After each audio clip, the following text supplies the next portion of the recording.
জীবন গল্পে আমি আর জি কিবরিয়া রয়েছে আপনার সঙ্গে, এবং কথা না বাড়িয়ে আমার যিনি গেস্ট আছেন তার সঙ্গে আজকে পরিচয় করিয়ে দিই।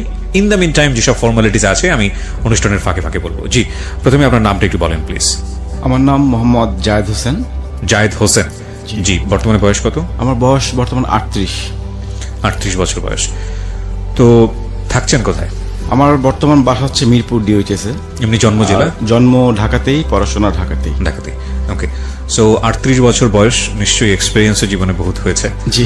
জীবন গল্প অনুষ্ঠানটা শোনেন কি আপনি, নাকি কারো কাছ থেকে খোঁজ পেয়ে? আমি ওই গাড়িতে শোনা হয়েছে আমার প্রথম ফার্স্ট টাইম। আচ্ছা। তারপর থেকে রেগুলার শুনতাম ইউটিউব থেকে ডাউনলোড করে। আচ্ছা, প্রতিদিনই শোনা হয়। ফাইন। ইউটিউবের কথা যেহেতু চলে আসলো প্রিয় শ্রোতা, আমি অবশ্যই আপনাদেরকে বলবো আমাদের চ্যানেলটি সাবস্ক্রাইব করবার জন্য। ঢাকা FM 90.4 নামে ইউটিউবে সার্চ দিলে আপনি চ্যানেলটি পাবেন। আর আপনি যদি অ্যাড্রেস বারে খোঁজ করেন তাহলে বলবো www.youtube.com/DFM904। অবশ্যই সাবস্ক্রাইব করবেন, পাশাপাশি নোটিফিকেশনটা অন করে রাখবেন, তাহলে আপনি আপডেটেড হতে পারবেন। এবং একই সাথে একটা কথা বলতে চাই, আমাদের এই অনুষ্ঠানটি আপনারা এখন ইউটিউবে প্রিমিয়ার শুনতে পাচ্ছেন, অর্থাৎ রেডিওতে যেভাবে শুনতে পাচ্ছেন এই মুহূর্তে ইউটিউবেও শুনতে পাচ্ছেন। সো ইউটিউবে আপনি গেলে এখন শুনতে পাবেন আমাদের অনুষ্ঠানটি। ওকে, যেটা হয় আর কি, আমরা ছোটবেলা থেকে শুরু করি, বা যেখান থেকে আসলে আমাদের গেস্টের বলার ইচ্ছা থাকে সেভাবে ফ্লোর দিই। তো আপনি শুরু করতে পারেন। জি। আমি শুরু করব আজ থেকে 10 বছর আগে, 2008 সাল থেকে শুরু করতে যাচ্ছি আমি। জি না, কিন্তু আপনার শৈশবটা আমরা একটু জানতে চাই। কোথায় জন্মগ্রহণ করেছেন? আমার জন্ম ঢাকাতেই। বাবা গভর্নমেন্ট জব করতেন, সেই হিসেবে মতিঝিল এজিবি কলোনিতে বড় হয়ে ওঠা। পড়াশোনা করেছি মতিঝিল মডেল হাই স্কুল। কয় ভাই বোন ছিলেন? আমরা 4 ভাই 5 বোন। 4 ভাই 5 বোন। জি, 4 ভাই 5 বোন, এবং বাবা গভর্নমেন্ট জব করতেন। জি। আচ্ছা, আপনি বড় সবার? না, আমি বড় না। আমার 5 বোন বড়। আচ্ছা। 1 ভাই বড়, আমি মেজো ভাইদের মধ্যে। ওকে, ঠিক আছে। তো পড়াশোনা করেছি ঢাকায় মতিঝিল মডেল হাই স্কুল, তারপর ঢাকা সিটি কলেজ, জি, তারপর জগন্নাথ। এভাবেই বড় হয়ে ওঠা। তো আমি যেখান থেকে শুরু করতে যাচ্ছি 2008 সাল থেকে। জি। 2008 সালে তখন মোবাইলের বিভিন্ন অপারেটর একটা অপশন চালু করেছিল ভয়েস আড্ডা নামে, 2828 ডায়াল করে আড্ডা মারার জন্য। তো আমি ওখানে রেজিস্ট্রেশন করি। রেজিস্ট্রেশন করে কল করি, তো অপর প্রান্ত থেকে একটা মেয়ে কলটা রিসিভ করে। তখন আপনি কিসে পড়ছেন? তখন আমি বিজনেস করি। মানে পড়াশোনা কমপ্লিট? পড়াশোনা কমপ্লিট, হ্যাঁ, মাস্টার্স কমপ্লিট। মাস্টার্স কমপ্লিট পরের ঘটনা? জি। তো তার আগের ঘটনাগুলো তো আমাদের একটু জানা দরকার। তার আগে স্কুলে যদি বলি, স্কুল লাইফের কথা। আপনি জব করলেন না কেন? মানে কোথাও কোনো জব করলেন না কেন? না, আমাদের বিজনেস হচ্ছে গার্মেন্টস এর। আপনার বাবার গার্মেন্টস এর বিজনেস? বাবার না, আমার ছোট ভাই আছে গার্মেন্টস লাইনে। আচ্ছা, দুজন একসাথে আমরা বিজনেস শুরু করেন। মানে সেই সময় আপনার বিজনেসের বয়স কত? মানে বিজনেস প্রতিষ্ঠানের বয়স কত? বিজনেস শুরু করি 2007 সাল থেকে। 7 সাল থেকে শুরু করেন। আর আপনার ঘটনাটা 2010 সালের? ঘটনা 2008 সালে। 8 সালে, মানে 1 বছরের মাথার ঘটনা। 1 বছর মাথা। তো আপনার কি প্ল্যান ছিল এটা যে আপনি পড়াশোনা করে বিজনেসই করবেন নাকি জব করবেন? বিজনেসের প্রতি আমার ছোটবেলা থেকে একটা টান ছিল। তো ঠিক আছে, 2828 এর গল্প আপনি বলছিলেন। 2828 এর গল্প অনেকেই জানে, আমি নিজেও শুনেছি, তবে কখনো আমার ট্রাই করা হয়নি আর কি। আচ্ছা, হ্যাঁ, বলেন। আমিও শুনেছি, কয়েকজন এসেছিল এখানে। এই জীবন গল্পে অনেকে এসেছিল, ওদের গল্প শোনা হয়েছে আমার। জি। তো অপর প্রান্ত থেকে একটা মেয়ে কলটা রিসিভ করার পর তার সাথে কথা হাই হ্যালো হয়। মেয়েটা থাকে রংপুর। আচ্ছা। তো তার সাথে কিছুক্ষণ কথা বললাম, তারপর জিজ্ঞেস করলাম আপনি কি করেন? তো মেয়েটা বললো যে সে এসএসসি পরীক্ষা দিবে। আচ্ছা। তো আমি তখন তাকে একটু বকা দিলাম যে এসএসসি পরীক্ষা দিবা, তুমি এখানে রেজিস্ট্রেশন করেছো কেন? তোমার তো বয়স কম, তোমার এখন পড়াশোনা করার বয়স। তো বললো যে রেজিস্ট্রেশন আসলে আমি করিনি, আমার বোন করেছে। আমার যে বড় বোন আছে, ওর বোন রেজিস্ট্রেশন করেছিল। তো তারপর তার সাথে বেশ কিছুক্ষণ কথা বলেছে, আমার নাম্বার চাইলো। আমার নাম্বার দিলাম। তারপর থেকে তার সাথে কথা রেগুলার হতো। তার কণ্ঠটা খুব সুন্দর ছিল, গানও খুব ভালো গেত। এভাবে তার সাথে কথা বলতে বলতে প্রায় 6 মাস কেটে গেল। 6 মাস যাওয়ার পর তখন দেখলাম যে আমরা একে অপরের প্রেমে পড়ে গেলাম। আমিও তাকে পছন্দ করি, সেও আমাকে পছন্দ করে, কেউ কাউকে না দেখি। আচ্ছা।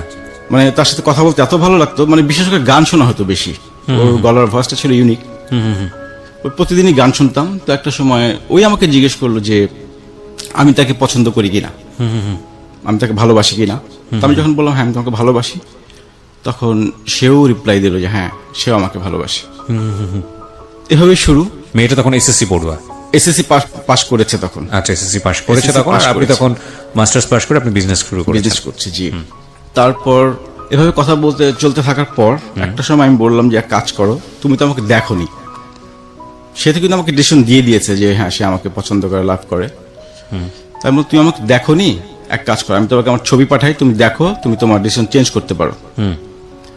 তো একটা পর্যায়ে তখন তোর মেসেঞ্জার ছিল না, তো মাল্টিমিডিয়া অপশন একটা ছিল ছবি পাঠানোর জন্য। জি। তো ওর আবার মাল্টিমিডিয়া সেটও ছিল না। যাই হোক, ওর বড় বোনের মাল্টিমিডিয়া সেট ছিল। ওর বড় বোনের মোবাইলে আমি আমার কয়েকটা ছবি পাঠাই। আচ্ছা আমার ছবি পাঠাই, তো ছবি দেখে সে আমাকে পছন্দ করে না। আচ্ছা, ছবি দেখে বললে যে না আমার পছন্দ হয়নি। ডিরেক্টলি বলে দেয়? ডিরেক্টলি বলে, সরাসরি বলে দেয়, কোনো ভূমিতা করে না। বললো যে আপনি দেখতে অনেক বুড়া, বয়স্ক। আমার সাথে তাদের বয়সের গ্যাপ হচ্ছে 12 বছর। জি। যাই হোক, তখন আমাদের কথার প্যাটার্ন চেঞ্জ হয়ে গেল, কথা বন্ধ হয়নি। তখন সে আমাকে জিজ্ঞেস করতেছে আমি কবে বিয়ে করব, আমি কেন বিয়ে করি না, আমার বিয়েতে তারা খুব মজা করবে, আমার বিয়েতে ওরা সবাই আসবে রংপুর থেকে ঢাকায়। ওকে। তো ভালো কথা। এভাবে কিছুদিন চলার পর আমার বাসা থেকে বিয়ের ব্যাপারে আলোচনা করে। তো নভেম্বরের 10 তারিখে আমার বিয়ে ঠিক হয়। নভেম্বর 10 তারিখে বিয়ে ঠিক হয়। আমি ওকে 2 তারিখে জানাই ফোনের মাধ্যমে যে আমার তো বিয়ে ঠিক হয়েছে। তো আমি যখন এই খবরটা তাকে দেই, সে কিছুক্ষণ চুপ করেছিল। বিয়ে হয় ঠিক হয় মানে আমি ঠিক বুঝলাম না। আমার ফ্যামিলি থেকে আমার বিয়ে ঠিক হয় আরেক জায়গায়, ওর সাথে আর আমার সম্পর্ক ওইরকম নাই। আচ্ছা। সে আমাকে বলতেছে আমি যাতে অন্যত্র বিয়ে করি। আচ্ছা, মানে সে তো আমার ছবি দেখে আমাকে পছন্দ করেনি। আপনি তাকে দেখেছিলেন তখন? না, আমি তাকে তখন দেখিনি। আচ্ছা। আমি বলেছিলাম তুমি দেখতে কেমন, সেটা আমার কাছে কোনো ফ্যাক্ট না। তার কণ্ঠটা আমার কাছে এরকম ভালো লেগেছিল। আচ্ছা, বাই দ্য ওয়ে, আপনি মাস্টার্স কমপ্লিট করেছেন, এর আগে আপনি কারোর সাথে কোনো ধরনের মেন্টালি জড়িয়ে যাওয়া, প্রেমে করা বা প্রেমে পড়া? স্কুল লাইফে আমার একটা অ্যাফেয়ার ছিল। আমি যখন স্কুলে পড়ি, 2 বছরের একটা রিলেশন ছিল। আমি যখন ক্লাস 8-এ পড়ি। ওটার এন্ডিং কি ছিল? এন্ডিং ছিল যখন এসএসসি পরীক্ষা দিলাম। হ্যাঁ। এসএসসি পরীক্ষার পর মেয়েটা চলে গেল এক জায়গায়, আমি চলে গেলাম আরেক জায়গায়। দুজন দুই দিকে যাওয়া। তখন মোবাইল ফোনটা অ্যাভেলেবেল ছিল না, তো যোগাযোগ করাটা কন্টিনিউ হয়নি। সেই কারণে ওর সঙ্গে আর যোগাযোগ ওরকম হয়নি। ওকে, ঠিক আছে। এরপর থেকে তারপরে কোনো আপনার এই relation- ফোনে এই ধরনের একটা সম্পর্কে জি, জড়িয়ে এরপর আর কারোর সঙ্গে রিলেশন হয়নি আমার, সময় পাইনি ওরকম। তো ওর সাথে এইভাবে অনেক কিছু শেয়ার করলাম, সেও তার লাইফের অনেক কিছু শেয়ার করলো। আমার একটাই কথা ছিল তুমি দেখতে কেমন, আমার কাছে এটা কোনো ফ্যাক্ট না। তারপর ও যখন বললো যে আমাকে ছবি দেখে পছন্দ করে নাই, তখন আমার বাসা থেকে বিয়ের ব্যাপারে কথাবার্তা বলে। বিয়ে ঠিকও হয় আরেক জায়গায়, নভেম্বরের 10 তারিখে 2008 সালে। ওকে। তো আমি ওকে 2 তারিখে জানাই যে আমার তো বিয়ে ঠিক হয়েছে। এই খবরটা পাওয়ার পর সে কিছুক্ষণ চুপ করেছিল। চুপ করে থাকার পর সে 5 মিনিট চুপ করেছিল। তারপর সে কান্না করলো অনেকক্ষণ, হাউমাউ করে অনেকক্ষণ কান্না করলো, প্রায় আধা ঘন্টার মতো হবে। তো তখন আমি তাকে বললাম যে আমি কি বিয়েটা ক্যান্সেল করবো কিনা, সময় আছে, তুমি যদি বলো আমি বিয়েটা ক্যান্সেল করতে পারি, কিন্তু একটা কথা দিতে হবে, তুমি আমাকে ছেড়ে কোথাও যাবে না। এরকম একটা কথা দিলে আমি বিয়েটা ক্যান্সেল করবো। তো বললো যে না, আসলে আমার তো বয়স ছোট, আমার ডিসিশন দেওয়ার মতো বয়স হয়নি এখনো। তারপর বিয়ে হয়ে মেয়েটার গেল। ফ্যামিলি কি ছিল, মানে মেয়েটার ফ্যামিলি স্ট্যাটাসটা আমাকে মেয়েটার ফ্যামিলি স্ট্যাটাস হচ্ছে ওর বাবা একটা সরকারি ব্যাংকের কর্মকর্তা। ওরা 3 বোন, ওরা সবাই রংপুরে থাকতো তখন। ওই কি বড়? ও বড়, ও মেঝো। ও মেজো, আর ছোট আরেকটা বোন আছে এবং ওর বড়। আচ্ছা, ওর বড় বোন ঢাকা মেডিকেলে পড়তো ওই সময়। ঢাকা মেডিকেলে। মানে ফ্যামিলি তো স্ট্যাটাস তো ভালো। ফ্যামিলি স্ট্যাটাস ভালো। রাইট। তো আপনি এই মেয়েটার প্রতি ইমোশনালি এতটা টাচ হচ্ছিলেন কেন? কারণ যে মেয়েটা আপনার চেয়ে বয়সে এত ছোট এবং যে মেয়েটা আপনাকে পছন্দও করেনি, in fact why are you being so attached? পছন্দ করেনি বলতে সে আমার ছবি দেখে পছন্দ, কিন্তু ছবি দেখার আগে কিন্তু পছন্দ করেছিল। মানে এতটাই পছন্দ করেছিল, সে আমাকে ছাড়া কিছু বুঝে না। সেটা ঠিক আছে, আমি সেটা বুঝতে পারছি, ব্লাইন্ড লাভ যেটা হয়। কিন্তু আপনি এতটা অ্যাটাচড হচ্ছিলেন কেন? আপনি তো যথেষ্ট ম্যাচিউর ছিলেন। আমার ওই কথা বলতে ভালো লাগতো, তার সাথে কথা বলতে ভালো লাগতো, অনেক কিছু সে বলতো আমাকে, তার গান শুনতাম। আচ্ছা। সেই হিসেবে নাকি ও যে বয়সে ছোট ছিল এই বিষয়টা আপনি এনজয় করতেন? না, সেরকম কোন এনজয় করা না, কিন্তু ভালো লাগতো কথা বলতে। ম্যাচুইড ভয়েস ছিল, গলার টোনটা ভালো ছিল। আমি কেন বলছি, কারণ ছোটদের কিছু খামখেয়ালি থাকে যেটা বুড়ো বয়সে এসে ভালো লাগে। মানে টু বি না, অনেস্ট সেরকম কিছু না। সেরকম কিছু ছিল না। সেরকম কিছু ছিল না। ওকে। জাস্ট কথা বলেই ভালো লেগেছিল তার সাথে। ওকে। আমি বলছি কি কারণে, কারণ আপনি একটা বিয়ে ঠিক হয়ে গেছে আপনার, আর যে মেয়েটার সঙ্গে আপনার বিয়ে ঠিক হয়েছে তাকে তো আপনি নিশ্চয়ই দেখেই ঠিক করেছেন। জি। তার মানে এত কিছু দেওয়ার পরে যে মেয়েটাকে আপনি দেখেননি এবং যে মেয়েটাকে আপনাকে দেখার পরে পছন্দও করেনি, সে মেয়েটাকে আপনি বলছেন যে ও যদি সিরিয়াস থাকে তাহলে আপনি বিয়েটা ভেঙে দেবেন। মানে তার মানে আপনি কতটুকু ভয়ঙ্কর রকমের সিরিয়াস এই মেয়েটা? আমি অনেক সিরিয়াস ছিলাম। জি। ওকে। তারপর আমি অনেক সিরিয়াস ছিলাম। তো তারপর ও যেহেতু ডিসিশন দিল না আমাকে ওই সময়, যে আমাকে যেহেতু পছন্দই করেনি ছবি দেখে, তারপর বিয়ে হয়ে গেল। মেয়েটা তখন তিতুমির কলেজে পড়াশোনা করে, অনার্স ফাইনাল ইয়ারে পড়ে।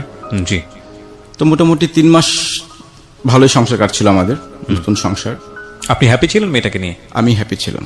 হ্যাপি ছিলেন মানে কমপ্লিটলি আচ্ছা, যে মেয়েটার সঙ্গে আপনি পেন ফ্রেন্ডশিপ, যে মেয়েটার সঙ্গে আপনার ফোনের সম্পর্ক, ওনার নাম কি ছিল? নাম ছিল হানি। হানি। আর যাকে আপনি বিয়ে করলেন, আপনার ওয়াইফ, ওনার নাম কি? ওর নাম হচ্ছে রুবি। তো রুবির সাথে আপনি কমপ্লিটলি হ্যাপি ছিলেন? হ্যাপি ছিলাম।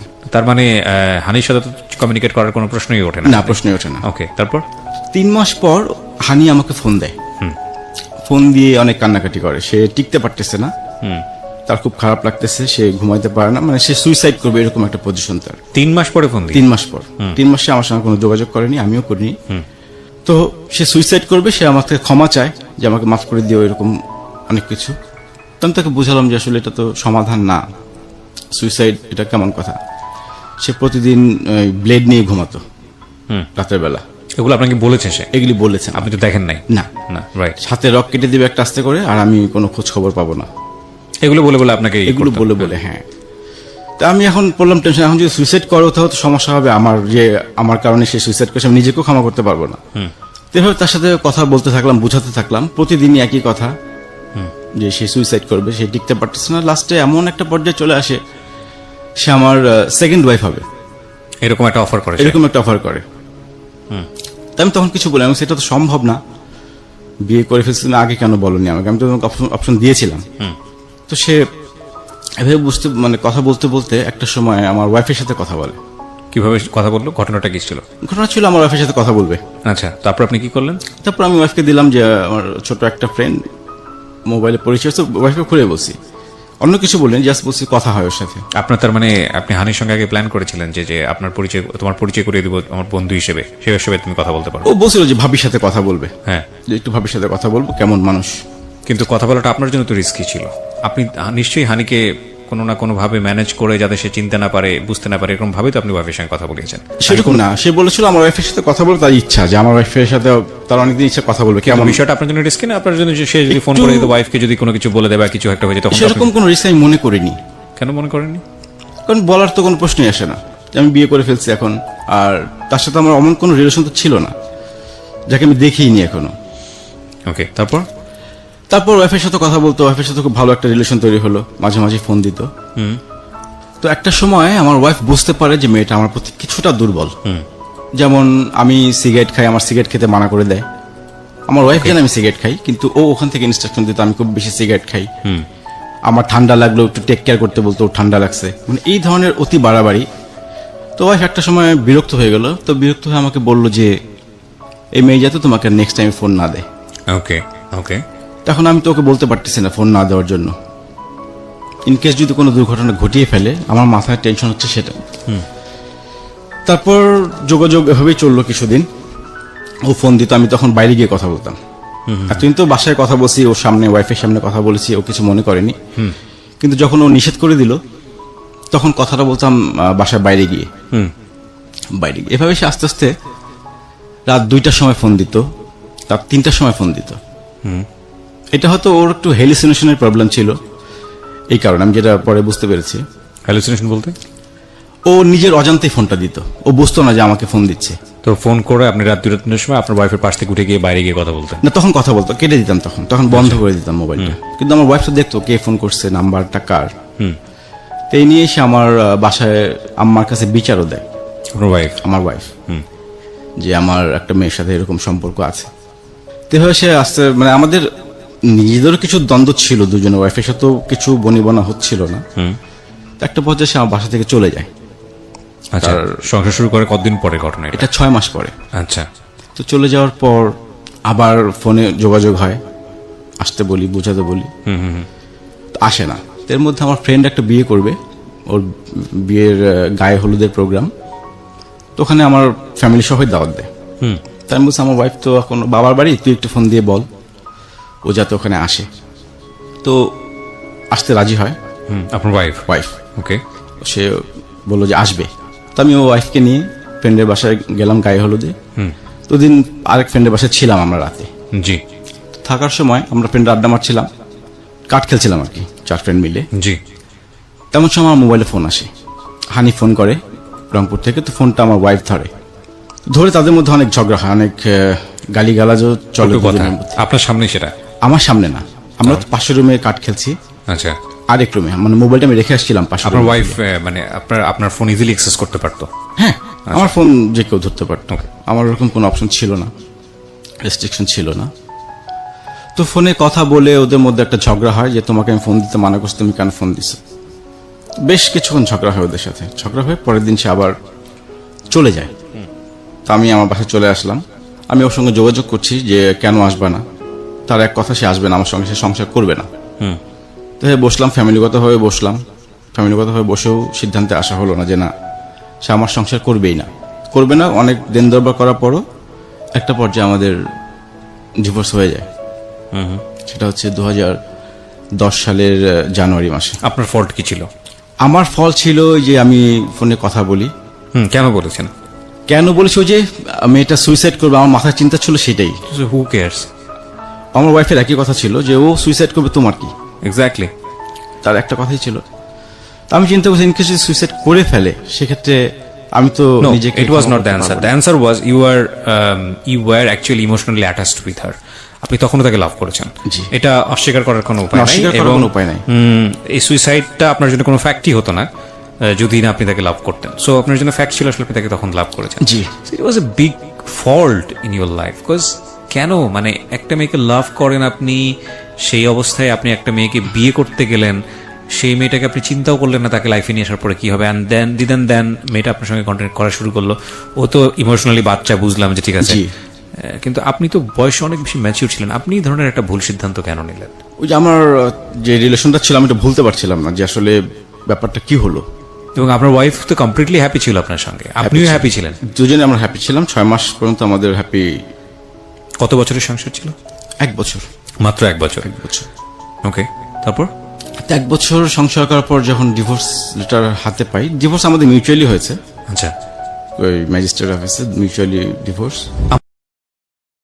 বলুন আপনি। তারপর 2010 জানুয়ারিতে আমাদের ডিভোর্স হয়ে যায়।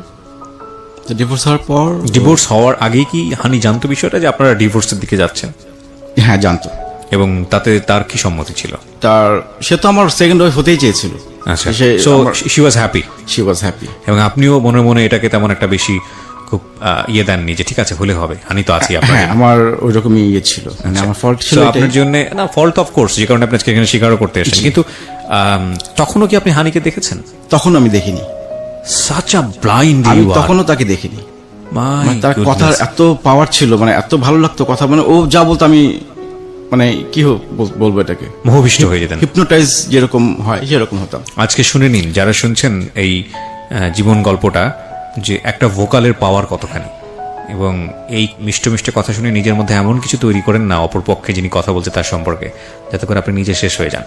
বলেন তারপর কি হলো? তারপর সে 2010-এ এইচএসসি পরীক্ষা দেয়। এইচএসসি পরীক্ষার পর আমি আবার একটা অ্যাক্সিডেন্ট করি বাইকে। বাইকে আমার পা ভেঙে যায়। তো কে একজন বলেছিল আমাকে রংপুরে একটা তেল পাওয়া যায়, হাড় ভাঙার তেল পাওয়া যায়। আচ্ছা, তো আমি তখন যাই, রংপুর যাই তেলটা আনতে। এ ফাঁকে ওর সঙ্গে দেখা করার ইচ্ছা ছিল, তো ওর বাসায় যাই সরাসরি। আচ্ছা, ও সরাসরি বাসায় যেতে পারে। কত বছরের সম্পর্কের পরে বাছাই গেলেন? এটা 2008 থেকে 2010। 2008 থেকে 2010 এর দিকে গিয়ে 2 বছর পরে ওর 2 বছর। আচ্ছা, 2 বছর পর ও বাইরে আসতে পারবে না, মানে বাসা থেকে বাইরে আসতে পারবে না। তো সে বললো যে বাসায় যাওয়ার জন্য। ইন দ্য মিনিট ওর বাসায় কি সবাই জানতো যে আপনার এরকম একটা ওর সম্পর্ক? বাসায় সবাই জানে, আমার সাথে কথা বলে। আচ্ছা, কিন্তু আপনার সঙ্গে এরকম আমার সম্পর্ক- বিয়ে হয়েছে সেটাও জানে। এরকম একটা সম্পর্ক আছে সেটা জানে না? না, সম্পর্ক আছে সেটা জানে, জাস্ট জানে যে একটা বড় ভাই আছে। আমি বিভিন্ন সময় গিফট পাঠাতাম। গিফট পাঠাতেন? গিফট পাঠাতাম। কি ধরনের গিফট পাঠাতেন? গিফট, প্রথম গিফটটা পাঠাই ও যখন এসএসসি রেজাল্ট করলো, গোল্ডেন জিপিএ পেলো। এইসব কথাবার্তা বলেও গোল্ডেন জিপিএ পেয়েছে? হ্যাঁ, বাহ, মেরিটোরিয়াস স্টুডেন্ট। রেজাল্ট ভালো করেছে, তো গোল্ডেন জিপিএ পেলো। তো আমি তখন কিছু গিফট পাঠালাম, কিছু কাপড় চোপড় বা কিছু গিফট আইটেম এইসব। তো যেহেতু বাসায় যেহেতু সবাই তো জানতো যে গিফটটা কে পাঠিয়েছে, তো বাসায় জানতো যে একটা বড় ভাইয়ের সাথে কথা বলে, ভাইয়ের সাথে কথা বলে। তো বাসায় যখন যাই তখন তো জানে যে আমি যে ম্যারিড। দুপুরে খাওয়া দাওয়া করি ওর বাসায়। ফার্স্ট টাইম আপনি তাকে দেখলেন? ফার্স্ট টাইম দেখলাম। সো দেখার পরে ইমপ্রেশনটা কি ছিল, কেমন লাগলো? দেখার পর আমি আসলে যেভাবে কল্পনা করেছিলাম ঠিক সেরকমই, মানে ও যে বর্ণনা দিয়েছিল, কিন্তু একটু ইম্যাচিউর ছিল মানে দেখতে। আচ্ছা, মানে আমি যতটা ম্যাচিউর মনে করেছিলাম, দেখে আমি কিছুটা হতাশ হয়েছিলাম। হতাশ বলতে মানে এতটা ইম্যাচিউর আমি মনে করিনি, এতটা পিচ্ছি হবে মানে ফেসের দিক থেকে? ফেসের দিক থেকে, হ্যাঁ। আচ্ছা, যাই হোক, পরে আমাদের শুরু হলো। আবার আমাকে চিঠি পাঠায়, মানে একটা খুব হৃদয় বিদারক চিঠি, যে চিঠিটা পড়লে আমার মানে যতবারই পড়ি ততবারই আমার চোখ দিয়ে পানি পড়ে। ওই সময় কি হাতে দিয়েছিল চিঠি? না না, চিঠিটা কুরিয়ার করে দিয়েছিল, মানে দেখা হওয়ার আগে। দেখা হওয়ার আগে, ওকে। মানে আমার ডিভোর্সের পর আচ্ছা। যে সেই দিনটার অপেক্ষায় ছিল আমি যাতে তাকে কখনো ছেড়ে না যাই। সে অনেক সাধনা করে আমাকে পেয়েছে, সে মানে আমি তাকে ছেড়ে কখনো যাব না। আমি তাকে কথা দিয়েছিলাম যে না, আমি আর কখনোই তোমাকে ছেড়ে যাব না এখান থেকে। তারপর শুরু হলো ওর সাথে আবার যোগাযোগ। তারপর 2010-এ ঢাকায় আসে অ্যাডমিশন দেওয়ার জন্য, ঢাকা ইউনিভার্সিটিতে, তারপর ঢাকা মেডিকেলে বিভিন্ন জায়গায় অ্যাডমিশন দেয়। তো আমি সাথেই ছিলাম। ও থাকতো ওর বান্ধবীর বাসায়, কিন্তু আমার সাথে যেত। ওর তো ভাই নেই, ওর বোন ছিল ঢাকাতে, কিন্তু আমার সাথে যেত। এভাবে যেতে যেতে ওর ঢাকাতে হলো না কোথাও অ্যাডমিশন। ও অ্যাডমিশন নেয় ময়মনসিং বাংলাদেশ এগ্রিকালচার ইউনিভার্সিটিতে। না না, বাসায় গিয়ে কি হলো আমাকে একটু ইন ডিটেল বলেন না। বাসায় গিয়ে খাওয়া দাওয়া করা, পুরো ঘটনাটা কি ঘটলো, কিভাবে বিদায় নিলেন, শুনি বিষয়টা। বাসায় তো মিষ্টি নিয়ে গেলাম, মিষ্টি আম এসব নিয়ে গেলাম, নিয়ে ওর সবার সাথে পরিচয় হলাম। বাসায় ওর বাবা ছিল না, ওর মা ছিল, হ্যাঁ, ওর বোন ছিল, ছোট বোন ছিল। পরিচয় হলাম, দুপুরে খাওয়া দাওয়া করলাম একসাথে। ও রান্না করেছিল আমার জন্য স্পেশালি। রান্না করে বিকেলের দিকে আমি আবার ওখান থেকে ব্যাক করি ঢাকার দিকে। আচ্ছা। সকালে গিয়ে নেমেছি। আপনাদের সঙ্গে কোনো কথাবার্তা হয়নি, পার্সোনালি কথাবার্তা হয়নি? পার্সোনালি কথাবার্তা ড্রয়িং রুমে হয়েছে। আচ্ছা। যে ড্রয়িং রুম, ওখানেই কথাবার্তা হয়েছে। তো আম্মু আসছে গেছে এই পাশ দিয়ে, বোন আসছে গেছে এই পাশ দিয়ে, কিন্তু ওইভাবে কথাবার্তা হয়েছে। ওই তার সাথে আমার প্রথম দেখা। তারপর বিকেলে চলে আসলাম ঢাকাতে। ঢাকাতে চলে আসার পর আবার তার সঙ্গে ফোনে যোগাযোগ। এমনও দিন গেছে যে কথা বলতে বলতে সকাল হয়ে গেছে। আচ্ছা। এসএসসি আর ইন্টার পড়ুয়া একটা মেয়ে কথা বলতে বলতে ভোর বানিয়ে ফেলছে, ওর বাবা মা এগুলো খেয়াল করতো না? ও ওর বোনের সঙ্গে, ওর বোন জানতো যে আমার সাথে কথা বলে। বাসায় ওর সমস্যা কি, বাসায় অতটা যোগাযোগ ছিল না কারোর সাথে, মানে মা বাবার সাথে মেয়ে, আচ্ছা। বোনের সাথে বোন, একটা টিটাস ছিল, ডিটাচ ছিল। জি, সেই কারণে কথাটা আমার সাথে বেশি হয়েছে। ওর বড় বোনও জানতো আমার সাথে কথা বলে, কিন্তু বড় বোন কিছু বলেনি কখনো। বড় বোনের সাথে আমার মোবাইলেও কথা হয়েছে একবার, মানে আমি ফোন দিয়েছি, বড় বোন ধরেছিল ফোনটা, তখন তার সাথে আমার কথা হয়েছে। ওকে। এভাবেই চলছিল। তো ওর অ্যাডমিশন হলো ময়মনসিং বাংলাদেশ এগ্রিকালচার ইউনিভার্সিটিতে। তারপর তো আমার যোগাযোগ, আমি প্রতি সপ্তাহে যেতাম ঢাকা থেকে ময়মনসিংহ। ঢাকা থেকে ময়মনসিং। গিয়ে কি করতেন? গিয়ে আমি গাড়ি ড্রাইভ করে যেতাম। নিজের গাড়ি ছিল? নিজের গাড়ি, যে আচ্ছা, নিজের গাড়ি নিয়ে যেতাম ড্রাইভ করে।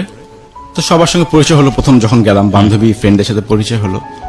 দুপুরে খাওয়া দাওয়া করতাম একসাথে, খাওয়া দাওয়া করে নদীর পাড়ে ঘুরতাম। তারপর একটা লেক ছিল, ওই লেকের পাশে বসে থাকতাম। আবার রাতের বেলা চলে আসতাম সন্ধ্যার পরে। তো প্রতি সপ্তাহে যেতাম, অ্যাটলিস্ট মাসে 2 বার যেতাম আমি। সারাদিন থেকে বিকেলে চলে আসতাম। মাঝে মাঝে হলে থাকতাম, ও থাকার কথা বলতো, ওর যে ফ্রেন্ডরা আছে। তো আমার আবার হলের প্রতি একটা দুর্বলতা ছিল সবসময়, যে ঢাকায় বড় হয়েছে, হলে থাকিনি কখনো। তো এই লাইফটা খুব এনজয় করতাম। হলে ওর ফ্রেন্ডের সঙ্গে ভালো আড্ডা মারতাম, সারা রাত কাট খেলতাম। পরের দিন ওর সাথে ঘুরে আবার চলে আসতাম ঢাকাতে। আচ্ছা। এভাবে চলতে চলতে 2011 সাল চলে আসলো। 2011-তে আমার এক ফ্রেন্ড বিয়ে করবে চিটাগং। তো ফ্রেন্ড আমাকে দাওয়াত করে, তো জানে যে আমি চিটাগং যাবো বিয়ে খেতে। তো বায়না হলো যে ও যাবে আমার সাথে। আচ্ছা। চিটাগং। তো চিটাগং যাবে, তখন ফ্রেন্ডকে বললাম যে ও তো যেতে যাচ্ছে। বলে অসুবিধা নেই, আমার আরেকটা ফ্রেন্ড আছে, ওর শালি হিসেবে যাবে। তো গেল, চিটাগং গেল, আমরা একসাথে গেলাম, কিন্তু সবাইকে পরিচয় করে দিলাম আমার ফ্রেন্ডের শালি। ওকে। এবং রাতে ছিল ফ্রেন্ডের ওয়াইফের সাথে ছিল। ওকে। চিটাগং। তো চিটাগং আমরা 4 দিন ছিলাম। 4 দিন ঘুরলাম, পতেঙ্গা, তারপর ফয়েজ লেক, যা যা আছে 4 দিন ঘুরে টুরে আবার চলে আসলাম। ওকে আমি ময়মনসিং দিয়ে আবার ঢাকা ব্যাক করলাম। জি। এভাবে চলতে চলতে ওর ভার্সিটিতে একটা সংগঠন আছে, অঙ্কুর কালচারাল অর্গানাইজেশন, ও ওখানে যুক্ত হয়। আচ্ছা। তা আমার আবার সমস্যা নাই, আমি আবার সাংস্কৃতিক মনা, গান বাজনা পছন্দ করি। তো আমাকে বললো যে আমি যে একটা অর্গানাইজেশন যুক্ত হয়েছি, তুমি কি বললাম, সে অসুবিধা নেই, ভালো। 11 শেষের দিকে মনে হয় ওদের একটা প্রোগ্রাম ছিল, পারফর্ম করবে, নাচ করবে, একটা গান গাবে। আচ্ছা। তো আমি যথারীতি গেলাম প্রোগ্রাম দেখতে। প্রোগ্রাম দেখে চলে আসলাম, ভালো পারফর্ম করলো ওখানে। এর মধ্যে যেতে যেতে ওর ফ্রেন্ডদের সাথে ভালো একটা আন্ডারস্ট্যান্ডিং তৈরি হয়ে গেল আমার, বা ফ্রেন্ড বা সিনিয়র ভাই। তো সবার সাথে ভালো পরিচয় হলো, ভাই বোনের সম্পর্ক সবার সাথে। তারপর আসলো 2012 সাল। 2012-তে আমরা 3 ফ্রেন্ড মিলে ঘুরতে যাই। আচ্ছা। আবার তখন যাই সিলেটে ফ্যামিলি সহ। হানিও ছিল আমাদের সাথে, আমরা 3টা ফ্যামিলি গেলাম। তো হানি আবার যেহেতু আমরা বিয়ে করিনি তখনও, আমার ফ্রেন্ডের ওয়াইফের সাথে ছিল। তো ওখানে সিলেট 3-4 দিন ঘুরে আবার চলে আসলাম ঢাকাতে। এভাবে প্রতি বছরই তো যাওয়া পড়ে। আপনার এগুলোর ফ্যামিলি জানতো যে আপনার সঙ্গে এভাবে মুভ করে? ওর ফ্যামিলি জানতো না, আচ্ছা। ওর ফ্যামিলি কখনোই জানতো না। তো এরপর আসলো 2013-তে গেলাম কক্সবাজার। ওই 3 ফ্রেন্ড মিলি আমরা এবার এভাবেই ঘুরি সবাই। কক্সবাজার ঘুরে আসার পর 2013-তে একদিন ফোন দিয়ে বললো যে ওর বান্ধবী একটা বিয়ে করবে। বান্ধবী বিয়ে করবে, আমাকে বললো যে বান্ধবী বিয়ে করবে, তোমাকে আসতে হবে আচ্ছা, সাক্ষী হিসেবে। ওকে। তুমি সাক্ষী দিবা। তো আমি বললাম বিয়ে করে ভালো কথা, তো বান্ধবীকে দাও, বান্ধবীর সাথে কথা বলি। তো বান্ধবীর সাথে কথা বললাম, বললো যে ভাই আসলে সিদ্ধান্ত নিয়েছি যে বিয়ে করব। তো আমি বললাম যে যেহেতু আমি বড় ভাই, আমার তো কিছু বলার আছে ওখানে। তো বললাম যে তোমাকে কি প্রেশার দিচ্ছে নাকি বিয়ে করার জন্য, বা সিদ্ধান্তটা কি ভেবে চিন্তে নিছো? এটা কিন্তু একটা বিশাল ব্যাপার, বিয়ে। তো বললো যে হ্যাঁ ভাইয়া সবকিছু চিন্তা ভাবনা করেই নিচ্ছি, আমরা এখন কোনো ফ্যামিলিকেই জানাবো না, জাস্ট বিয়ে করে রাখবো। তো যথারীতি গেলাম, আমি গেলাম, বিয়ে হয়ে গেল দুজনের কাজী অফিসে। জি।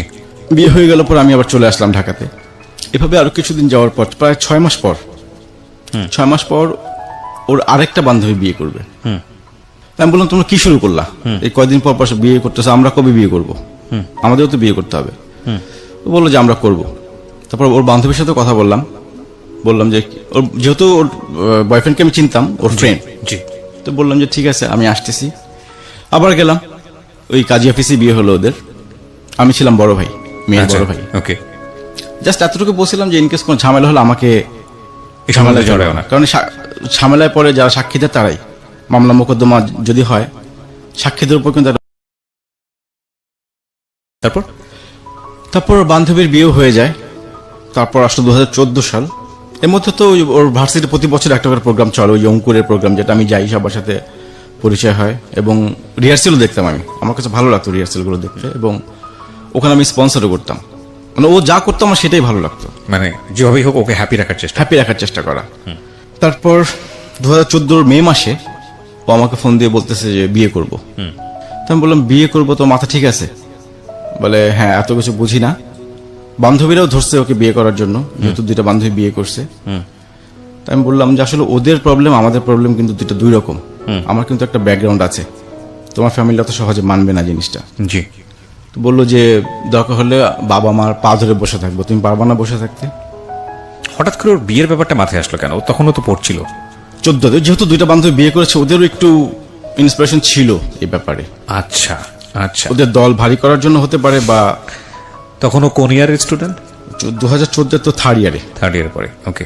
থার্ড ইয়ারে পরে সিদ্ধান্ত নিলাম যে হ্যাঁ ঠিক আছে, আমি তো বিয়ে করবোই, কারণ ওকে ছাড়া তো আর অন্য কোথাও সম্ভব না এখন। চিন্তাও করিনি কখনো। তো 2014 সালের জুন মাসে 6 তারিখে আমাদের ডেট ফিক্স করি বিয়ের। আপনারা নিজেরা ফিক্স করেন? আমরা নিজেরা ফিক্স করি। তো আমি আমার ঢাকা থেকে একটা ফ্রেন্ড নিয়ে যাই, আর একজন সম্পর্কে মামা হয় ওনাকে নিয়ে যাই। না, কিন্তু আপনার ফ্যামিলির সঙ্গে কথা বলেননি তার মানে? আমার ফ্যামিলিতে আমি কাউকে বলিনি। ওর ফ্যামিলিতেও কাউকে? ওর ফ্যামিলিতেও কাউকে। বিষয়টা কি ছিল? আপনারা নিজেরা বিয়ে? আমরা চুপি চুপি বিয়ে করব এবং চুপচাপ থাকবো, মানে যখন সময় হবে তখন জানাবো। আচ্ছা, ওকে। তারপর 2014 জুন মাসের 6 তারিখে যাই ময়মনসিংহ গেলাম, কাজী অফিসে যথারীতি আমাদের বিয়েটা সম্পন্ন হয়। তারপর আমার ফ্রেন্ডরা ঢাকায় চলে আসে, আমরা দুজন তখন একসঙ্গে থাকলাম। যখন বিয়ে করি তো কাবিন নিয়ে একটা প্রবলেম ছিল। আমি ভাবছিলাম যে 5 লাখ টাকা হয়তো কাবিন দিলেই হবে। আমার ফ্রেন্ডে বলেছিল 5 লাখ টাকা কাবিন, তো বললো যে না 10 লাখের নিচে হবে না। এটা ও বলেছে? ও বলেছে। আপনারা আগে ঠিক করেননি বিষয়টা? না, আগে ঠিক করা হয়নি। কাবিন নিয়ে তো অতটা মাথা ব্যথা ছিল না। ওকে। যে বিয়ে করবো, কাবিন তো কোনো ফ্যাক্ট না। তা আমি বললাম যে ঠিক আছে 5 লাখ টাকা হোক। তো বললো যে না, ওর বড় বোনের বিয়ে হয়েছে, 10 লাখ টাকা কাবিন, এর নিচে সে বিয়ে করবে না। ওকে। তা আমি রাজি হলাম যে 10 লাখ টাকা কাবিন, সমস্যা কি। তারপর বিয়েটা হয়ে গেল। তো বিয়ের পর ওই দিন আমরা ছিলাম এক জায়গায়। আচ্ছা। মানে আমাদের যে বাসর রাত বলতে যেটা বোঝায়। পরের দিন ওকে হলে দিয়ে আমি আবার ঢাকায় ব্যাক করলাম। তারপর যেভাবে চলতে থাকলো, ঠিক 4 মাস পর ওর সাথে আমার একটা ঝগড়া হয়, খুব মনোমালিন্য, ছোট একটা ব্যাপার নিয়ে। আমি একদিন শুক্রবার যেতে পারিনি ময়মনসিংহ, আমার যাওয়ার কথা ছিল, কিন্তু ও এটা নিয়ে একটা ঝগড়া হয়। ঝগড়ার এক পর্যায়ে সে আমার মাকে ফোন দিয়ে বলে দেয় যে আমরা বিয়ে করছি। রেগে মেগে? রেগে, না কি হঠাৎ করে তো ঝগড়া হতে পারে না, নিশ্চয়ই কিছু একটা দাবি দেওয়া ছিল তার।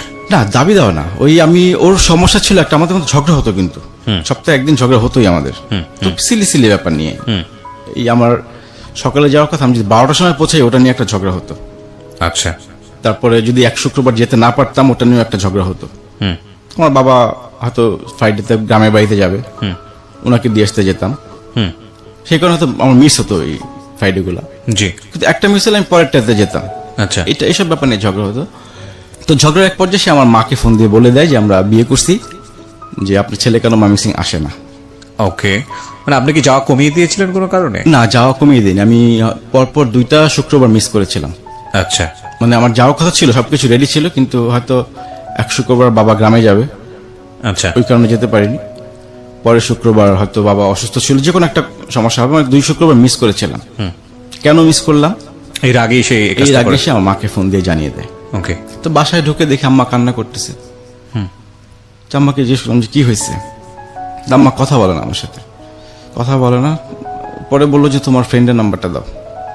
ফ্রেন্ড বলতে আপনি বাসায় জানতো যে আপনি এক ফ্রেন্ডের সঙ্গে কথা বলেন বা এরকম কোন? না না, আমার ফ্রেন্ড বলতে আমার ছেলে ফ্রেন্ড, আমার যে ছোটবেলা। ওকে ওকে ওকে। ওই ফ্রেন্ডের নাম, কারণ জানে, আম্মা জানে যে আমার যদি বিয়ে করে থাকি ওই ফ্রেন্ড নিশ্চয়ই জানবে। আচ্ছা। তো ফ্রেন্ড নাম হচ্ছে মিঠু। তো আমি তখন বুঝতে পারলাম যে আম্মা কি কিছু জানলো। পরে আমি ফ্রেন্ডকে ফোন দিলাম, ফোন দিয়ে বললাম তুই কি আম্মাকে কিছু বলছিস? বলে না, কিছু বলিনি। তো কেন, কি হয়েছে? আপনার ফ্রেন্ড কি জানতো বিষয়টা? ও ফ্রেন্ড সাক্ষী ছিল। ওকে ওকে। তো আমি বললাম তুই কিছু বলছিস কিনা? আর কিন্তু কেউ জানে না, আমার কোনো ফ্রেন্ড সার্কেলও জানে না, ওই একজন ছাড়া। তো বলে যে না, আমি কিছু বলিনি। তখন আম্মার মোবাইলে আমি চেক করলাম যে কোনো কল আসছে কিনা, দেখি যে হানির নাম্বার থেকে কল আসছে। ওকে। কল আসছে প্রায় 5 মিনিটের মতো ডিউরেশন। তখন তো আমি বুঝে গেলাম যে কিছু একটা হয়েছে। তো ওকে, হানিকে ফোন দিলাম যে তুমি কি আম্মাকে বলছো কিছু? বলে হ্যাঁ বলছি। তখন সরি বলতেছে আমার কাছে, বলে যে আসলে ভুল হয়েছে, আমার আগের মাথায় বলে ফেলছি। তো বলে ফেলছে, তখন আমি আবার আম্মার পা ধরে মাপ চাইলাম যে আম্মা আসলে ভুল করছি। ওর বিয়ে ঠিক হয়ে যাচ্ছিল, বাসা থেকে প্রেশার দিচ্ছিল, এই কারণে বিয়েটা করে রাখা, আর কিছু না। তা আমার একটা কথা ছিল যে তোমার সম্পর্ক আছে আমরা জানতাম, আমরা তো না করতাম না কখনো, এভাবে কেন করলা? আমরা সবাই যেতাম ওখানে। তো এভাবে আম্মা আমার সাথে প্রায় 6 মাস কোনো কথা বলেনি। এরপর আবার আমরা একটা ট্যুর দেই নেত্রকোনা। জি। ওই সেই 3 ফ্রেন্ড মিলে। না কিছু বলে, আমার বাবা তো কিছু বলতে পারতো। আমার বাবা কিছুই জানে না এই ব্যাপারে। তো মা বলে দেয়নি ঘটনার পরে? না, আমার বাবা স্টিল নাও কিছুই জানে না। কি বলেন আপনি? আমার বাবা কিছুই জানে না, এখনো কিছু জানে না। Life is more than drama, আমরা সবসময় বলি। So everything is possible in life. Okay, আমরা একটু আগাই সামনের দিকে। হ্যাঁ, তো মা কিছু বললো না? আপনি মাকে বললেন না যে মা তুমি এটা বলো না, বা মাকে সরি বলা কিছু? মাকে, মার পা ধরে বসেছিলাম আমি। আচ্ছা, তারপর মা কি বললো? বসে অনেকক্ষণ কান্না করলাম। আম্মা খুব কষ্ট পাইছে, মনে হয় আমার মৃত্যু সংবাদ পেলে মনে হয় এত কষ্ট পেত না, মানে এই খবরটা পেয়ে যতটুকু সে কষ্ট পাইছে। কারণ আমি ছিলাম আমার মার খুব পছন্দের একটা ছেলে, জি, আমাকে বেশি পছন্দ করে বাসা সবার থেকে। তো আমি আমার মাকে নিয়ে বিভিন্ন জায়গায় ঘুরতেও যাই, বলা হয়নি এগুলা, বিভিন্ন ভ্যালেন্টাইন্স ডে, পহেলা বৈশাখ আমি আম্মাকে নিয়ে ঘুরি। তো আম্মার সাথে আমার রিলেশনটা ছিল অন্যরকম। আম্মা জানতো ওর সাথে আমার রিলেশন আছে।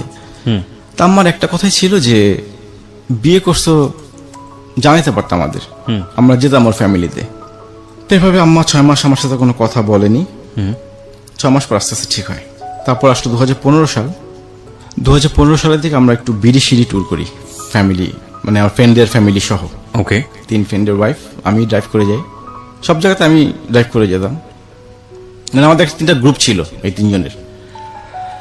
তো বিড়িশিরি ছিলাম 2-3 দিন, 2 দিন ছিলাম ওখানে।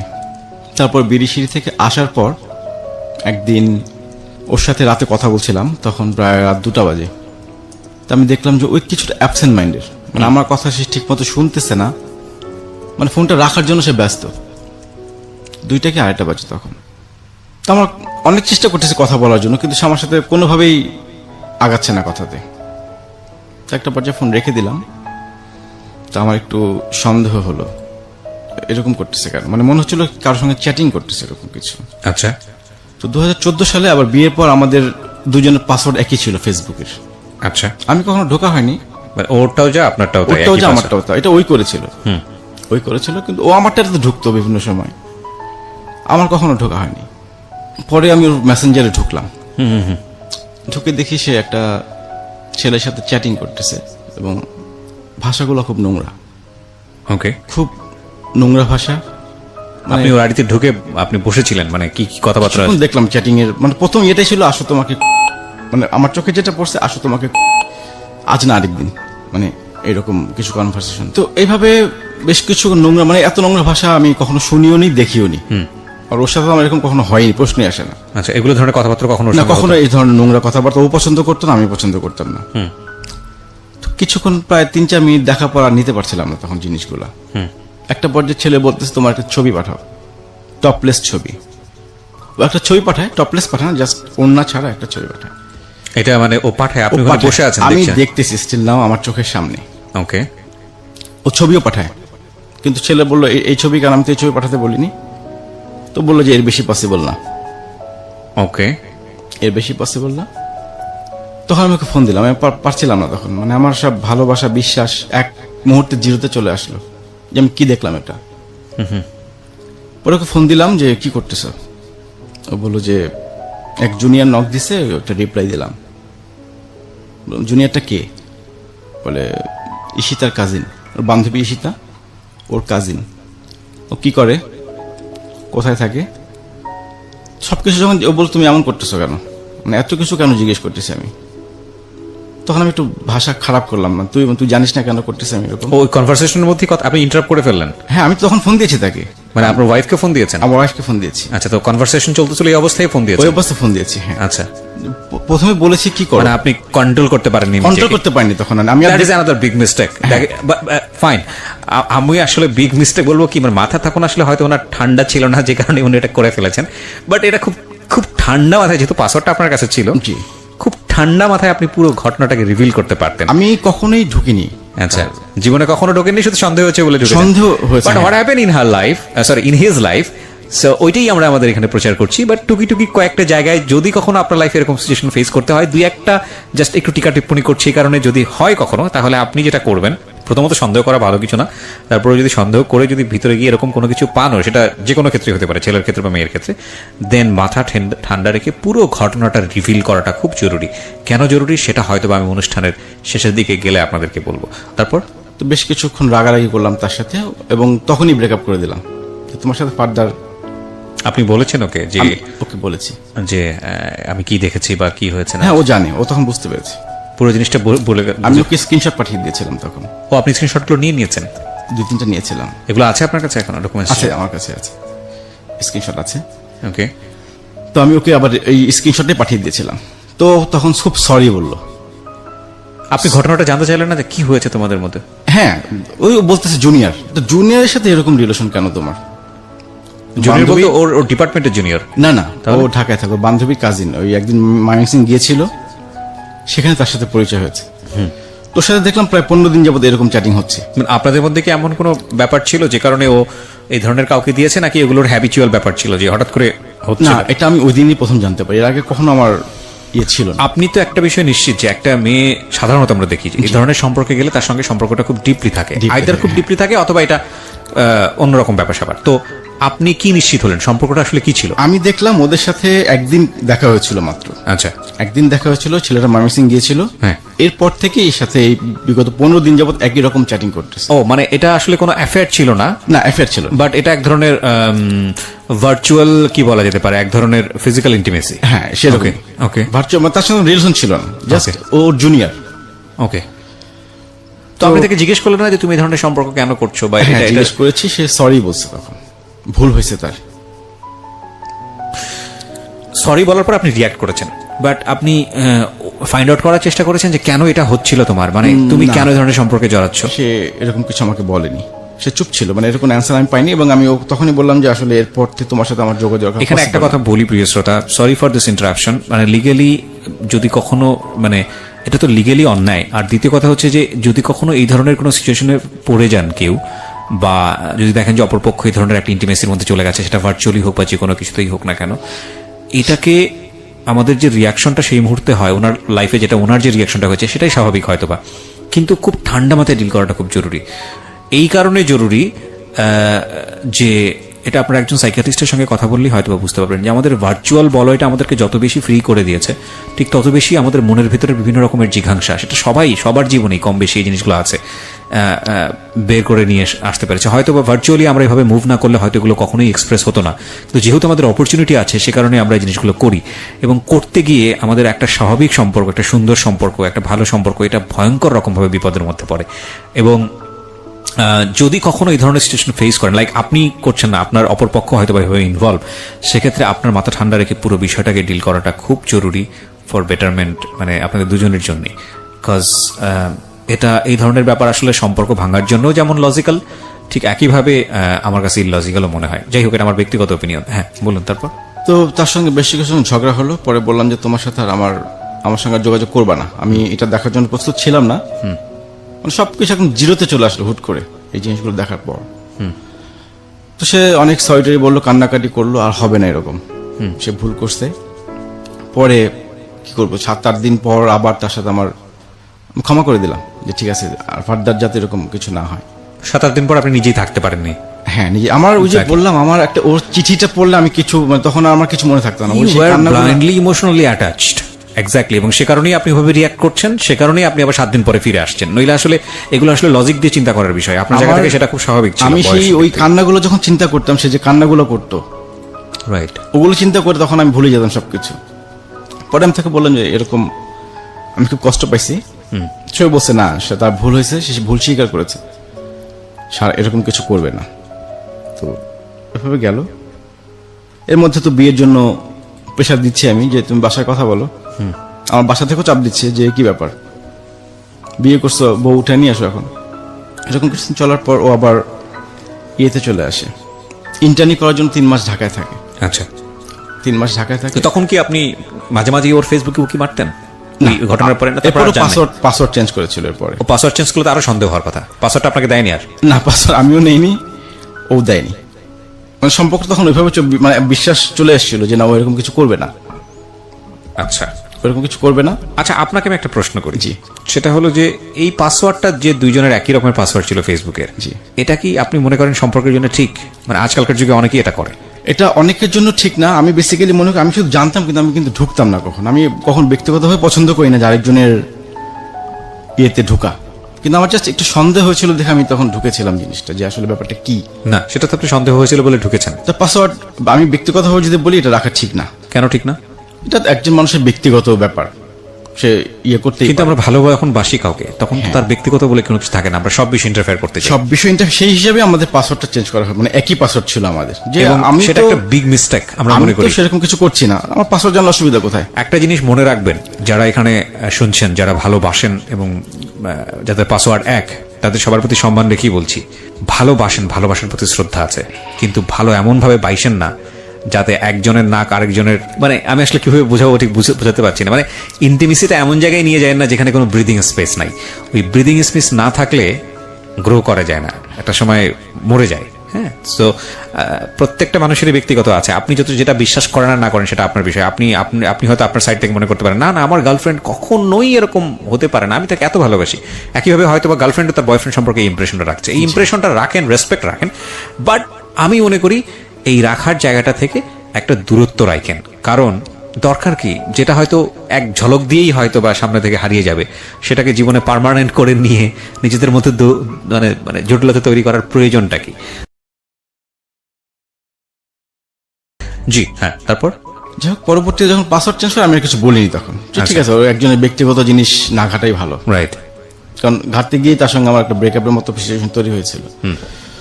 পরে আবার তাকে বিশ্বাস করলাম যে না, সেরকম কিছু করবে না। আমার পাসওয়ার্ড আমি চেঞ্জ করি না, আমার পাসওয়ার্ড ওরকমই ছিল, ওকে, যেটা ছিল। এরপর সে 3 মাস ঢাকায় থাকে ইন্টার্নি করার জন্য। ওকে, 3 মাস কন্টিনিউ তাকে আমি সময় দেই বলতে, সে ওর বোনের বাসা তখন মোহাম্মদপুর ছিল। জি। ওখান থেকে তাকে আনা, তাকে অফিস থেকে বাসায় দিয়ে আসা। আমার নামে একটা কমপ্লেন ছিল বান্ধবীদের কাছে ওর, যে আমি নাকি তাকে সময় দেই না। আচ্ছা, টানা 3 মাস আমি তাকে ফুল সময় দিয়েছি। বান্ধবী তো দেখছে আমাকে। এই সকাল থেকে মিরপুর থেকে মোহাম্মদপুর আসতাম, ওকে পিক করে ওকে অফিসে দিয়ে আমি আবার চলে যেতাম অফিসে। আবার বিকেলবেলা আমি চলে আসতাম, ওকে ওর বাসায় ড্রপ করে আমি বাসায় ব্যাক করতাম। টানা 3 মাস। তারপর ওর 2016 সালে তো MS কমপ্লিট করে, 2017তেও একটা জবে জয়েন করে। আচ্ছা, 2017 একটা প্রাইভেট ভার্সিটিতে সে লেকচারার হিসেবে জয়েন করে। ওকে। তো তারপর ও তো বিয়ের চাপ তো আমি দিচ্ছিলামই, যে বাসায় কথা বলে এখন ও বলতো যে না আগে মাস্টার শেষ হোক, জব করি, তারপরে বলে জব করলে আমার বাসায় আমার একটা আলাদা রকম পাওয়ার থাকবে কথার, তখন আমার কথা বাবা মা শুনবে। যাই হোক, জবে জয়েন করে 2017 সালের মে মাসে। আচ্ছা, মে মাসে জয়েন করে। তারপরেও চাপ দিচ্ছিলাম যে, প্রথমে বললাম যে ট্রিট দিবা কবে, জব উপলক্ষে একটা ট্রিট চাইলাম। তো বললো যে দিব। আমি ট্রিট দিলাম প্রথম দিন। তো বললো যে স্যালারি হোক তারপরে ট্রিট দেব। আচ্ছা। তো 2 মাস হয়ে গেল, তো আমি জিজ্ঞেস করলাম কি ব্যাপার, তুমি স্যালারি পাওনি? তো বললো যে হ্যাঁ স্যালারি পাইছি। তো আমি স্যালারি পাইছো, তুমি জানাইলা না আমাকে? এটা তো একটা খুশির খবর। এই এতদিনের একটা রিলেশন, সে প্রথম জব করলো, রাইট, প্রথম একটা স্যালারি পেয়ে, তো সে আমাকে জানানো উচিত ছিল। আমি খুব কষ্ট পাইলাম এই, মানে আপনার হাজবেন্ড হিসেবে সেটা এক্সপেক্ট করতেছেন? হ্যাঁ, যে একটা খুশির খবর এটা, রাইট, যে আমার ওয়াইফ আজকে প্রথম স্যালারি পাইছে, চলো আজকে খাবো। তো সেই ব্যাপারটা আমি খুবই কষ্ট পেলাম। আমি অতটা কষ্ট পাইনি যখন ইয়ে তার চ্যাটিং গুলো আমি জেনে যতটা কষ্ট পেয়েছিলাম, তার চেয়ে বরং এটাতে বেশি কষ্ট। এটাতে আমি কষ্ট বেশি পেয়েছি। এটা আমার একটা এক্সপেকটেশন ছিল যে খুশি হয়ে আমাকে সবার আগে খবর দিবে যে আমি আজকে স্যালারি পাইছি, চলে আসো খাবো একসাথে। এরকম কিছু হয়নি। তো 2 মাস পর আমি আর তাকে বলিনি কখনো ট্রিটের কথা। তো আস্তে আস্তে দেখলাম যে তার কিছুটা কিপটামি স্বভাব চোখে ধরা পড়লাম 2 মাস পর, চাকরিতে জয়েন করার 2 মাস পর থেকে, যেটা আগে কখনো পড়েনি। আচ্ছা, পড়েনি বলতে আগে কখনো দরকার হয়নি এরকম, কারণ আগে তো যেখানে যেতাম সব খরচ আমি করতাম। তো চাকরিতে জয়েন করার পর আমার একটা এক্সপেকটেশন বাড়লো, এই যে আমরা বিভিন্ন রেস্টুরেন্টে খাই, একদিন তো আমার ওয়াইফ বিল দিতেই পারে, কেউ এখন জব করে, সেরকম একটা আমার এক্সপেকটেশন ছিল। আচ্ছা, তো সেটা সে কখনোই করতো না। তো এই যে তার একটা কিপটামি সব ধরা পড়লো আস্তে আস্তে, এটা ভালো লাগতো না আপনার? আমার ভালো লাগতো না। একদিন তো বিল দিতেই পারে, আমি তো এত বছর দিয়ে আসলাম তাকে, সে যা চাইছে, সার জামা কাপড় এভরিথিং, অনেকগুলো বলে লাভ নাই, যা যা দরকার ছিল। না, ওয়াইফ কিপটে হোক সেটাতে সমস্যা না, কিন্তু হাজবেন্ডের ক্ষেত্রে কিপটে হওয়াটা খারাপ, মানে ভালো না। এটা এটা এটা এটা কোনো হাজবেন্ড পছন্দ করে না। আমার খুব খারাপ লাগতো এই জিনিসগুলো, কিপটামি। আমি কিপটা পছন্দ করতাম এমনিতেও। দুজনের ক্ষেত্রে কিপটা হবেন না প্লিজ। আমি ওপেন ছিলাম, আমি 2 হাত ভরে খরচ করছি তার জন্য। ওকে, মানে এবং এই যে বিভিন্ন জায়গায় গেছি, সব 5 স্টার হোটেল বলেন, মানে এভরিথিং, আমার এইসব ব্যাপারে কোনো কম্প্রোমাইজ করিনি তার সাথে। তো এইভাবে আস্তে আস্তে তার কিপটামি স্বভাবগুলো ধরা পড়লো। তো আমি আর কখনো বলি যে ঠিক আছে কিপটা নিয়ে আমার সংসার করতে হবে। আস্তে আস্তে কিপটামিটা চরম আকার ধারণ করতেছে।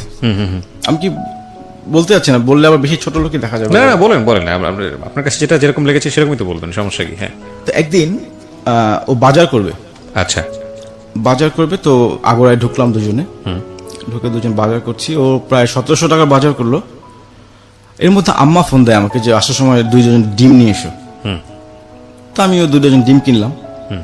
এখন ডিম কিনে যখন বিল দিব, দুজনে বিল দিতে গেলে তো খারাপ দেখা যায় জিনিসটা। দুজন একসঙ্গে শপিং করলাম, বিল দুজন কিভাবে দেয় আলাদা আলাদা। তোকে বললাম তুমি বিলটা তো আমি দিচ্ছি তোমাকে পরে। তো বিল দিয়ে দিল। তো যখন বাসায় যাও, নামার সময় ওকে আমি 200 টাকা দিয়ে যে বিলটা রাখো। ও যখন টাকাটা নিল, তখন আমি লজ্জায়, মানে আমি লজ্জা পাচ্ছিলাম যেটা কিভাবে নিল সে। অ্যাটলিস্ট তো বলতে পারতো যে টাকাটা লাগবে না।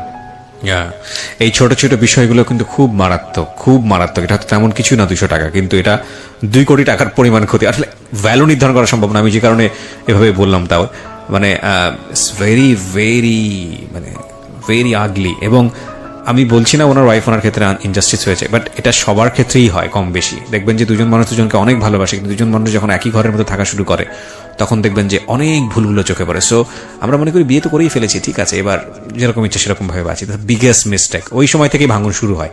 সো বিয়ের পরে অন্তত 1, 2, 3, 4 বছর নিজেকে ঘরের মধ্যেও কিছুটা হলেও প্রেজেন্টেবল জায়গাটা রাখা ইটস ভেরি ইম্পর্টেন্ট। আমি ঘর বলতে শুধু ঘর বোঝাচ্ছি না, আচার আচরণ সব দিক থেকেই বোঝাচ্ছি। হ্যাঁ, তো এটা তো আমি খুব কষ্ট পাইলাম যে আসলে এরকম কেন। অ্যাটলিস্ট না করতে পারতো না, লাগবে না।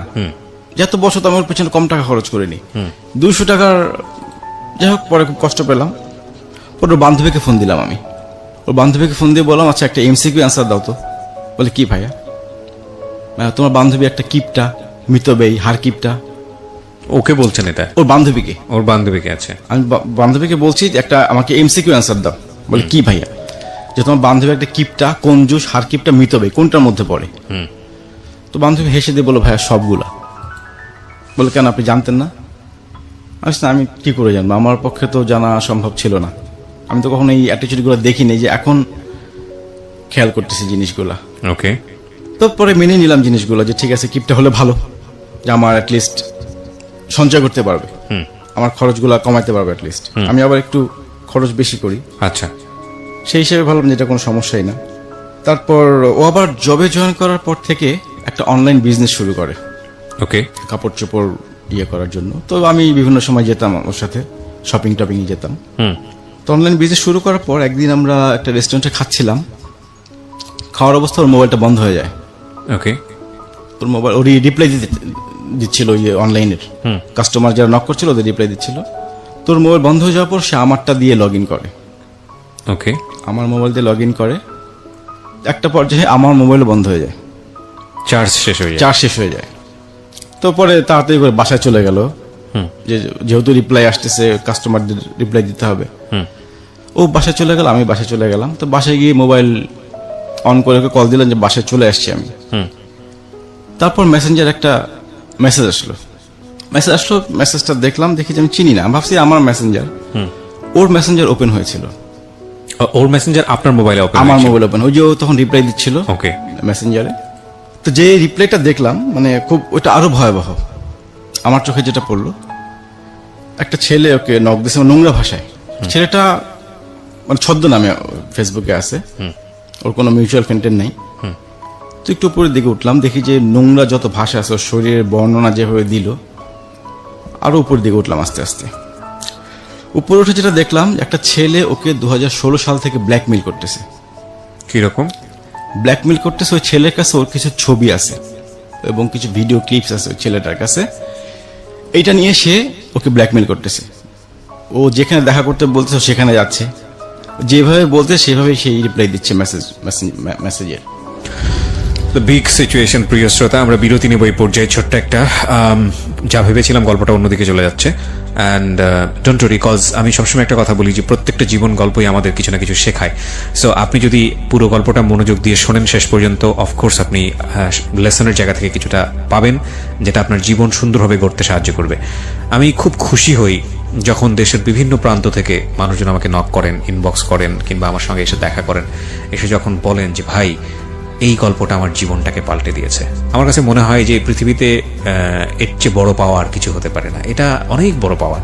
বিকজ দেখেন, আমি খুব ক্ষুদ্র একজন মানুষ, আমি শুধু একটা গল্পকে প্রেজেন্টেবল করার জন্য আমার কিছু ক্যারিশমা ইউজ করি, এবং সেই গল্পটা প্রচার হওয়ার পরে যদি একটা মানুষের জীবন সুন্দর পথে আসে, একটা মানুষ যদি ভুল পথ থেকে সরে আসে, একটা মানুষ যদি নিজের জীবনে সুন্দর একটা অর্থ খুঁজে পায়, সেটা নিঃসন্দেহে আমাদের জন্য অনেক বড় পাওয়া। এই যে গল্পটা চলছিল, যখন বিরতিতে ছিলাম, মাঝখানে জসিম আমাকে ফোন দিয়েছিল। জসিমের কথা আপনারা নিশ্চয়ই জানেন, যে জসিম হচ্ছে আমাদের এখানে এমন একটা জীবন গল্প সে বলেছিল যে সে রিক্সা চালক থেকে কীভাবে কোটিপতি হয়। আমাদের ইউটিউবে আছে, অনেকেই শোনেন ওটা। জসিম ফোন দিয়ে বলে যে ভাই আমার তো জীবন নাজেহাল হয়ে যাচ্ছে। আমি কেন? প্রতিদিন অন্তত 10 জন 12 জন দেখা করতে আসে। আজকে সকালবেলা সে চট্টগ্রাম থেকে নাকি একজন এসছে, ভোরের যখন আজান দিয়েছে তখন তাকে ফোন দিয়েছে। এবং এই ভদ্রলোকটা এমন যে উনি কাউর প্রতি বিরক্ত হন না। আমি বললাম যে ভাই আপনি তো সবাইকে বলেন যে এই কটার পরে আপনি কথা বলবেন। বলে ভাই 8 থেকে 900 জন লোক এখন পর্যন্ত আমার সঙ্গে দেখা করেছে, এবং এটা র্যান্ডমলি হচ্ছে, বিকজ ইউটিউবে এটা আমাদের এখানে এপিসোডটা আছে। প্রতিদিনই কিছু না কিছু মানুষ শোনেন, যেহেতু ঠিকানা দেওয়া আছে সবাই ওখানে চলে যান। আমি সবাইকে বিনীতভাবে রিকোয়েস্ট করতে চাই, দেখুন উনি একটা বিজনেস করেন এবং উনি একটা প্রতিষ্ঠান চালাতে হয়। আপনারা এমনভাবে ওনাকে ডিস্টার্ব করেন না যাতে করে উনি আপনাদের প্রতি নাখোশ হয়। কারণ হয়তো দেখা করেন ঠিক আছে, বাট ওনার প্রতি এমন আচরণ করেন না, এমনভাবে সময় নিয়েন না যাতে করে উনি নাখোশ হয়।